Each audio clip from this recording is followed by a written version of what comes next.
Welcome to the podcast, Shay, Rowbottom. Thank you. Thank you for having me.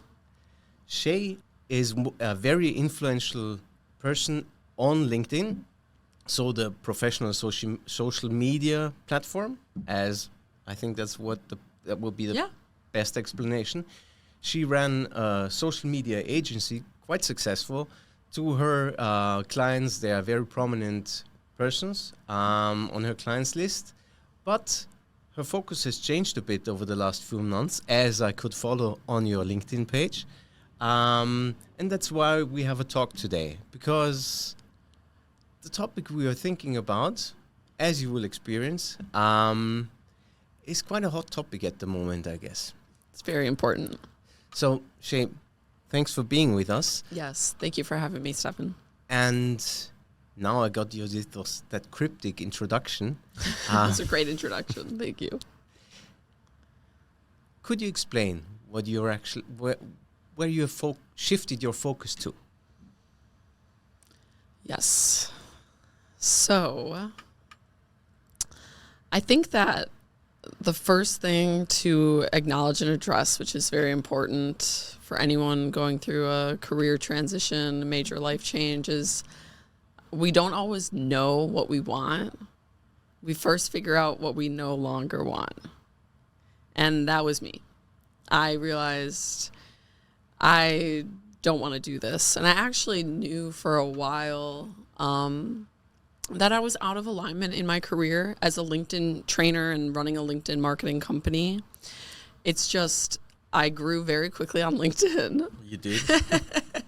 I was really talented at making content, and I'm very grateful for the experience and all of the followers and connections that I made over the years. But it was almost like a trap, because when you grow like that on LinkedIn, everyone comes to you for help with LinkedIn. That's kind of like, it's a no-brainer, sell something around LinkedIn.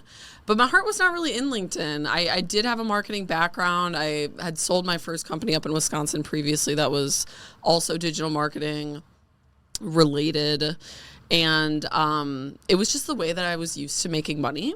And I was just blowing up on LinkedIn. So I just took the money, sold a LinkedIn video marketing program, and outsourced as much as I could, so that I could just focus on my zone of genius and where I did feel in alignment all these years, which was really being on camera and making the videos. So I, earlier this year, went through a breakup. We were talking about that.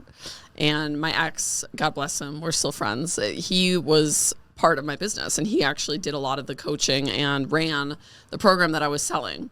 But when the relationship ended, the business relationship ended with it. And I had to really face the music, and I started doing everything myself for the first time. And it's not that I couldn't do it. I did it. I do think I was good at it, but it was draining me. And it was like, to be forced to finally be in that position myself. And there was a couple other staff and support that had left. There was like a whole array of events that just led to the moment of me running the company on my own. And it was a blessing, because I was finally doing everything myself after years of outsourcing. And I just finally, I guess, being in that position fully on my own was like, okay, I get it. Like, I don't want to be doing this. Like, this sucks. And I even tried like rehiring and outsourcing. Like, I'll just do it again. And that's where I just said, I'm shutting it down and I'm going to Europe. Yeah. And I traveled to Europe for a month, and then trusted that I would find the next thing and things would open up, influencer marketing, which we can talk about. And yeah, so that was kind of the starting point for this year. And that was the brave moment that I'd been avoiding for years, because the LinkedIn brand was so strong and the revenue was over 7 figures annually. But I gave it up, and I've been on a new journey. I guess most people in life are stuck in the situation that you have been in, but they carry it forward until they retire. So I think it's a very brave step just to say, okay, I'll shut down a 7-figure business and try something completely new.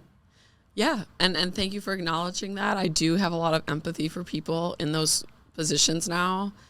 And in the world of digital marketing, it's so masculine. We'll get to that. But it's like, yeah, I've had a lot of pushback from friends of mine in digital marketing. People I meet in a similar field, they're like, wait, you had a 7-figure online program and like you shut it down. Like, are you crazy? But I knew, my intuition was like, there's something deeper here. And I am an entertainer. You know, that's my background. Like, I like to create. I like to do more feminine things. And I decided I'm just going to focus solely on promoting other businesses on my page. Like, maybe I could get paid doing that. And that way I get to stay on camera in my zone of genius, and I get to still help businesses, but I'm doing it from my own page and growing my own brand. And that has been great. And I've learned a lot already just launching that this past year, and it's evolving. But to the topic that I know you want to talk about today, it's really the underlying issue in so much of this lack of alignment in my career was not understanding and respecting and honoring masculine and feminine energy.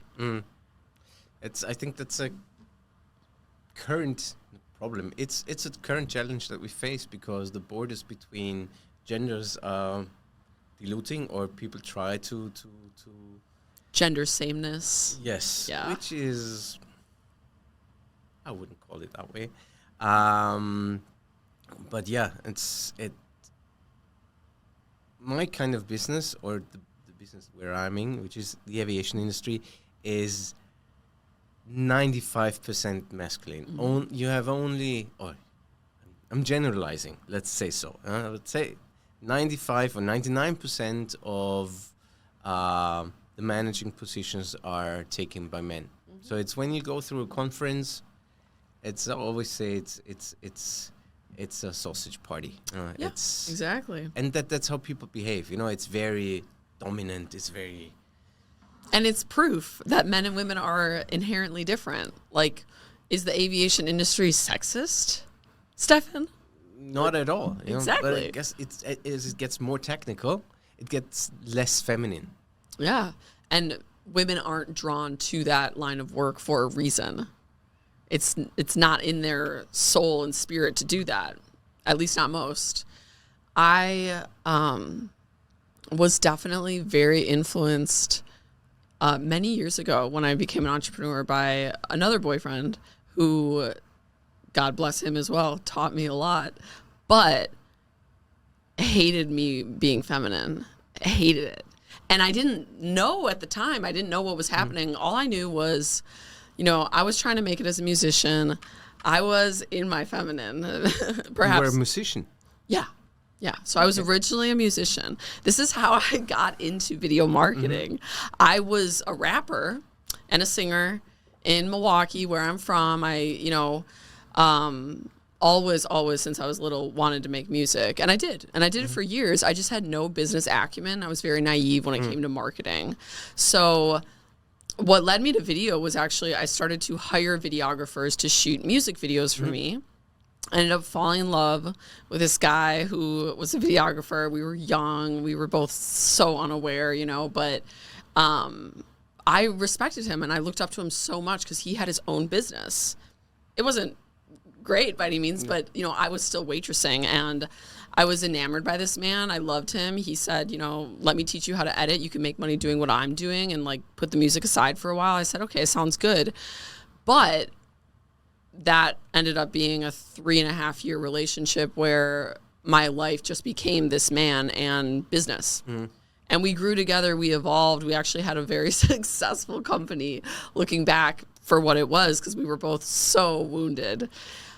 But yeah, when I met him, was in this very feminine, flamboyant, like free place where I was just like music and nightclubs. And yeah, I needed some masculine energy, frankly. And I don't regret the time with him because I learned a lot of masculine skills I can now integrate. But because I was so insecure and I wanted his approval so badly, I was willing to change for him over and over and over again. We'd see this a lot with codependent relationships. Yeah, I mean, it's very common. And so looking back now in hindsight, one of the things I realized that I changed so much for him was I shut down my feminine. He didn't like me being feminine.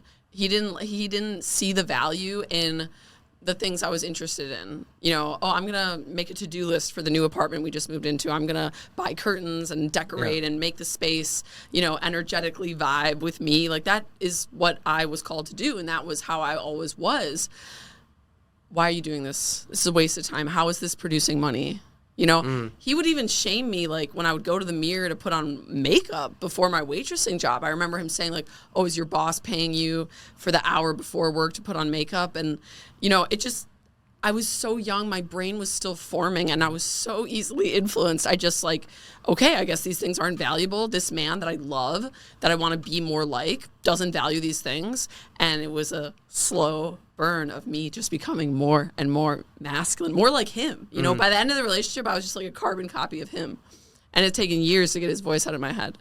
But I was able to, once we broke up, enter into a completely opposite relationship, flown into my feminine, like, and that was also, we won't even get into that. That's a whole, probably not appropriate for this podcast.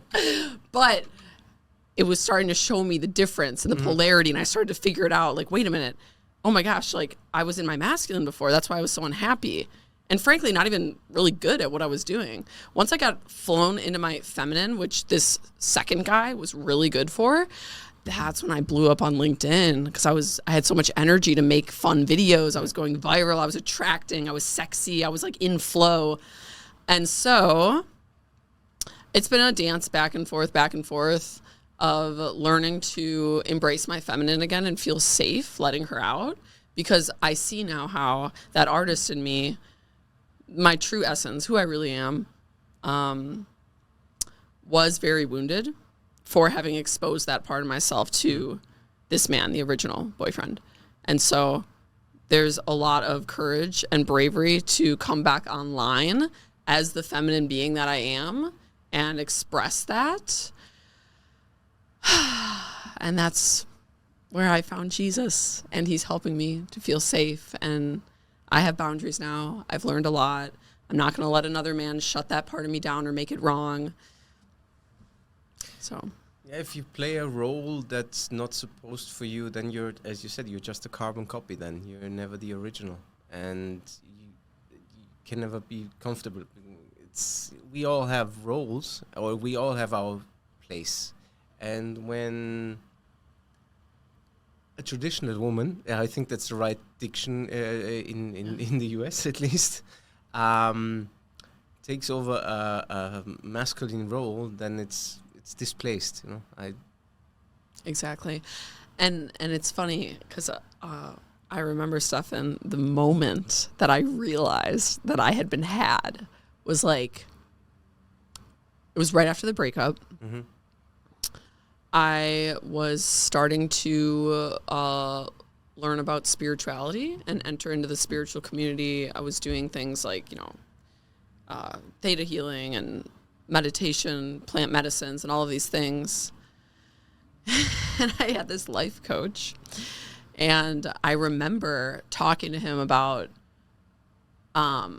me feeling like I'm not, like, feminine.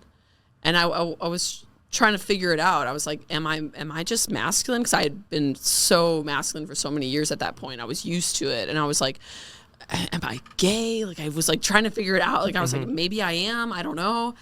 And I remember him on the phone listening to me kind of try to sort myself out as I was coming out of this very, very rough relationship in my mid-20s. And he said to me, one thing is for sure, a masculine guy who's truly in his masculine, he's going to want a feminine chick. Mm.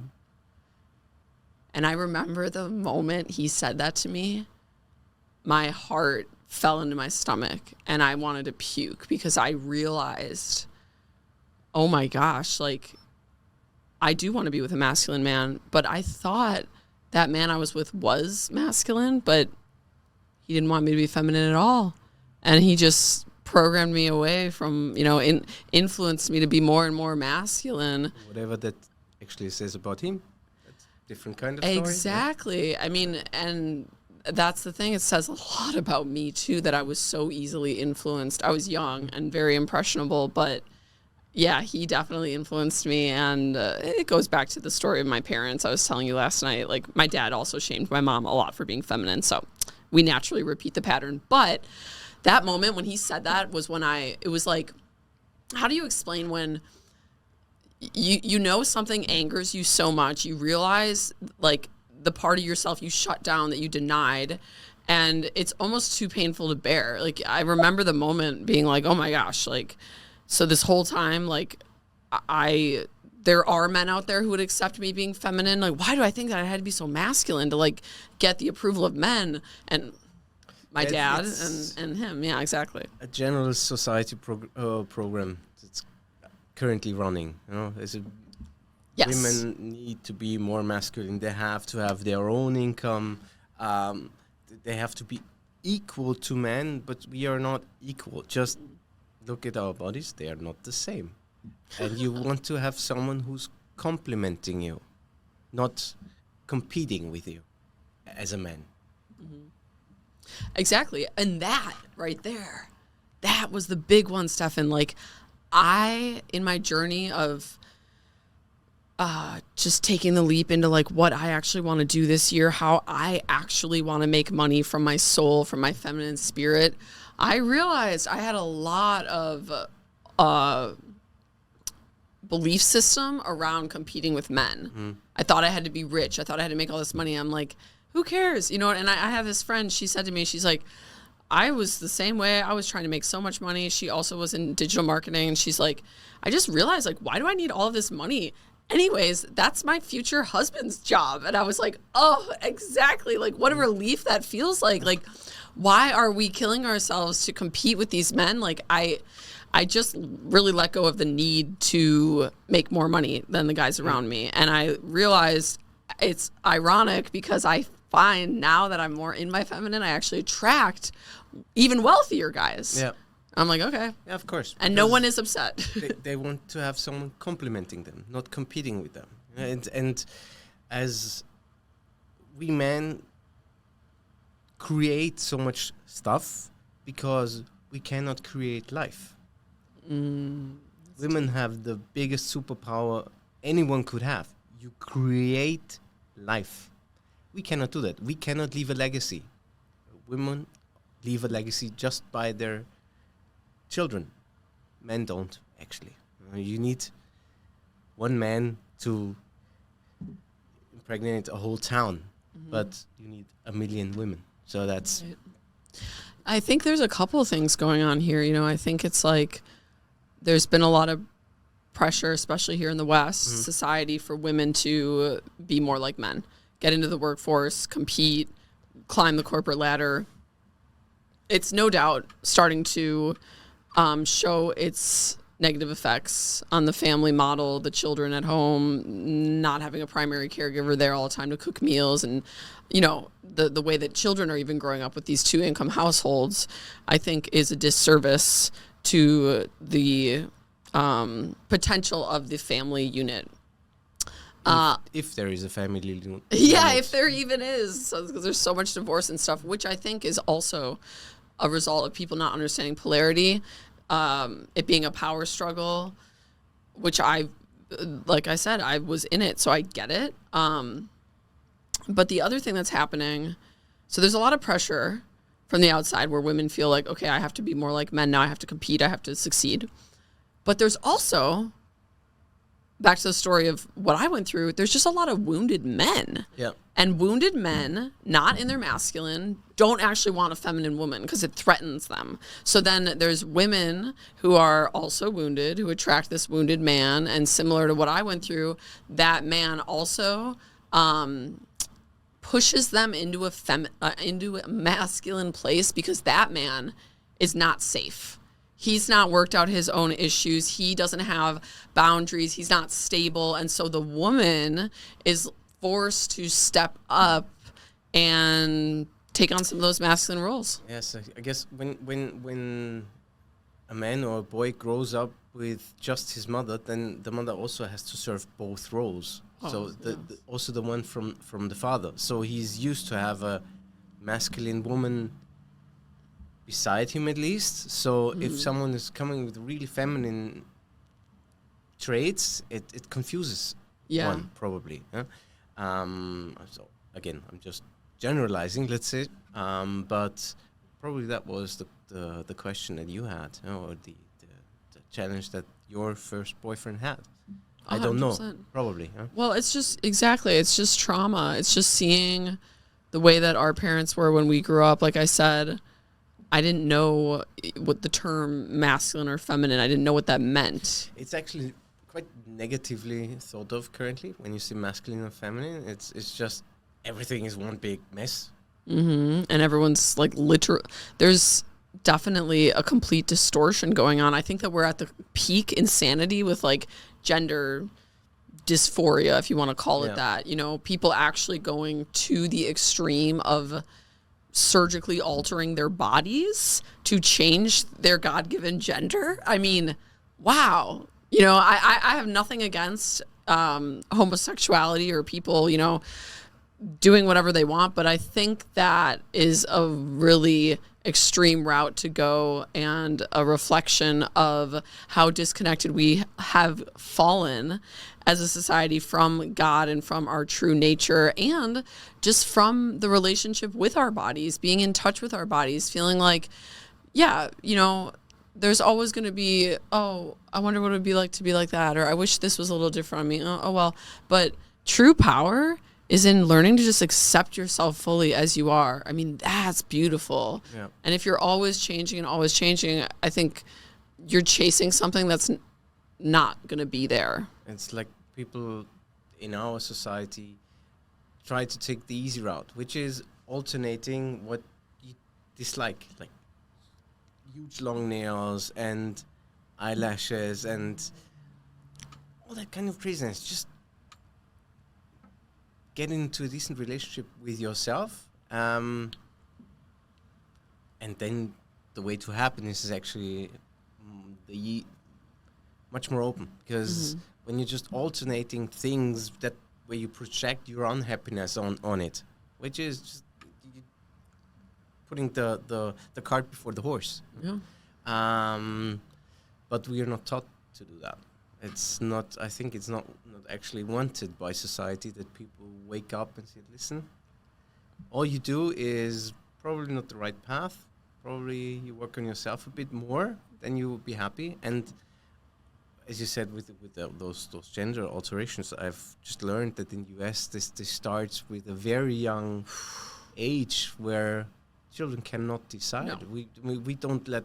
They're not allowed to vote. They're not allowed to smoke. They are not allowed to drink. They're not allowed to have any choice except one of the most influential, who they want to be or who they are. Exactly. At the point where they cannot decide. Yeah, it's peak insanity, really. And I think it's bubbling up to the surface in a way that some would call very disturbing, for the sake of us coming back here and coming back to this conversation. Wait a minute. Maybe the traditional gender roles weren't so bad. Maybe there was actually something to that. And there's even, I'll take it a step further, theories about does this, even homosexuality, come from trauma? Does it come from something that happened in childhood? Maybe someone doesn't remember, and it, for whatever reason, pushed someone in one direction or the other, where they, as a man or a woman, are on the opposite spectrum. So you've got, you know, a woman who's very masculine, who's attracted to feminine women are attracted to masculine women, and vice versa with men. But there's actually a story that I heard from a friend of mine in the spiritual community, which caused me to think about it. Get this. So, have you ever heard of Tantra? Yes. You know what this is? Yeah, more or less, yeah. So, it's a way to get in tune with your body, with the blockages, with the energies that have been trapped, stored, because the body keeps the score.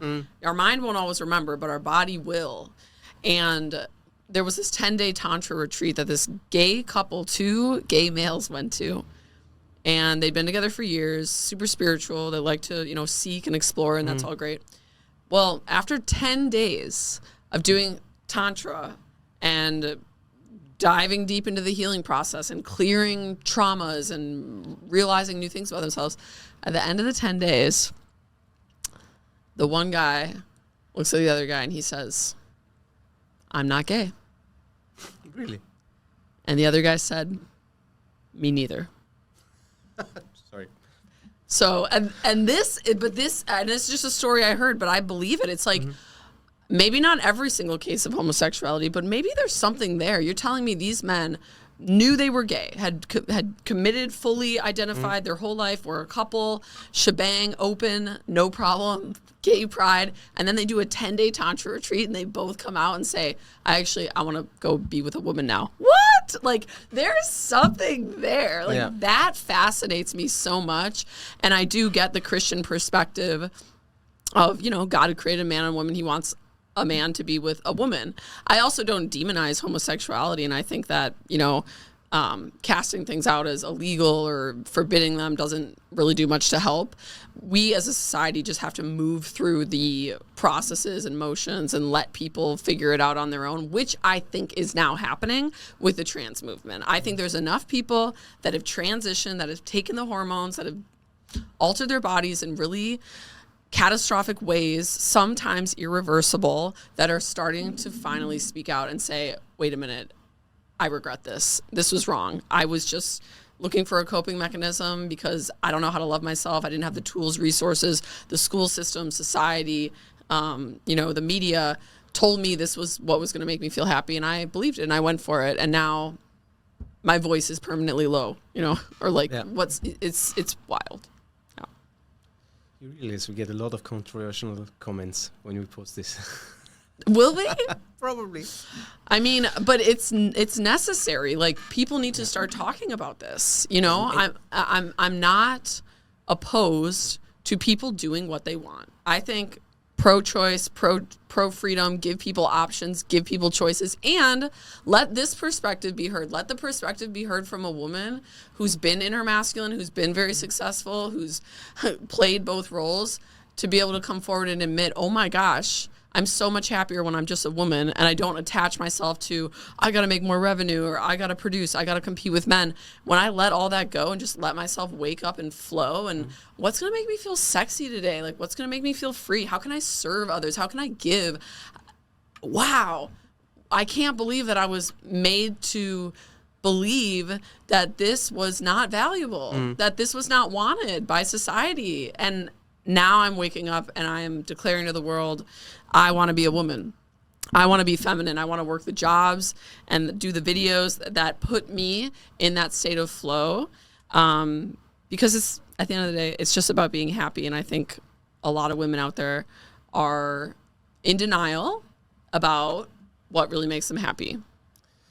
Yeah, but I think that there is a conspiracy theory that the whole feminism was invented by the Rockefellers to have 2 persons all in every couple paying taxes. Absolutely. Probably it is. I need to put more research into that. It makes sense to a certain degree. But yeah, I think a lot of women who are too far in the masculine, let's put it that way, as every gender consists both in a certain balance. Yeah? Right. But if it's over, when masculine dominates too much, then probably they haven't reflected as much as you have. Yeah. Or you just have to reach your breaking point, Yeah. That's why I'm very skeptical of right, wrong ideology.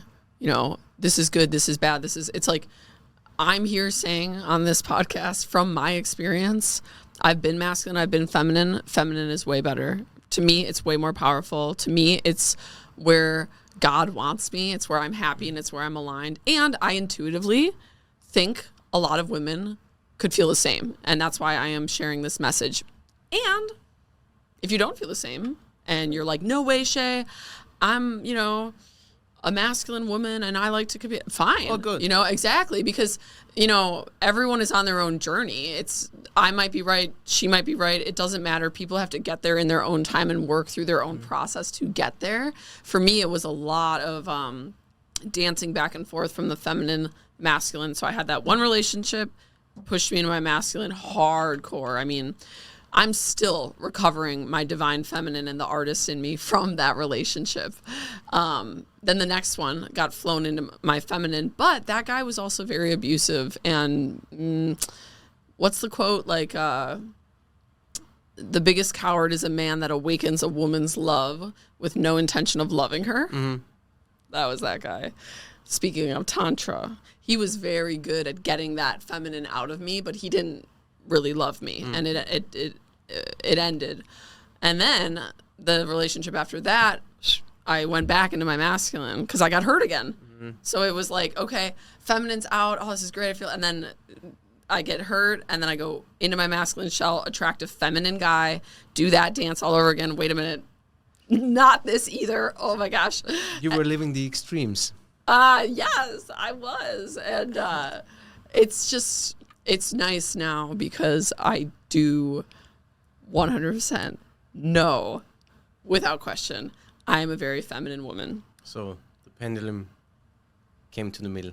That's hope. Yep. So, just out of curiosity, if someone got interested in what you're doing, how would they find you? Mm-hmm. You can look me up anywhere, Shay Rowbottom. LinkedIn is my biggest platform still. I post all of my original content there first. And I'm also growing on YouTube. So yeah, shayrowbottom.com. I have a new subscription-based community that I'm launching soon. That's there's still tinges of marketing in there, but it's more influencer marketing, like I said. And it's also a community for lifestyle tips for me to be able to open up and share with my closest fans, the daily habits that make me feel feminine. And I'm very excited because this is, to me, the first offer I think that I've done over the years that is aligned with my feminine and letting go of that masculine, like marketing, like analytics, and it's like I don't care. Yeah. So you can look me up and follow along the journey. I have a 30-minute short film coming out soon that's going to be promoting the subscription-based community. And the 30-minute short film is actually all about my journey around Europe. That was kind of my sabbatical and launched this whole revelation of like, wait a minute, seems like what gives me the most energy is the most feminine jobs that I was doing within the marketing industry. So I'm not abandoning marketing completely. It's just a tweak and an evolution of like finding my place in it. And I'm really excited. I'm going to be doing more cooking shows and working with more product companies to promote their brand, and also helping other influencers do the same. Okay. Shay, thanks for being with us. Thanks for watching and listening. Let's see what we do next. Bye.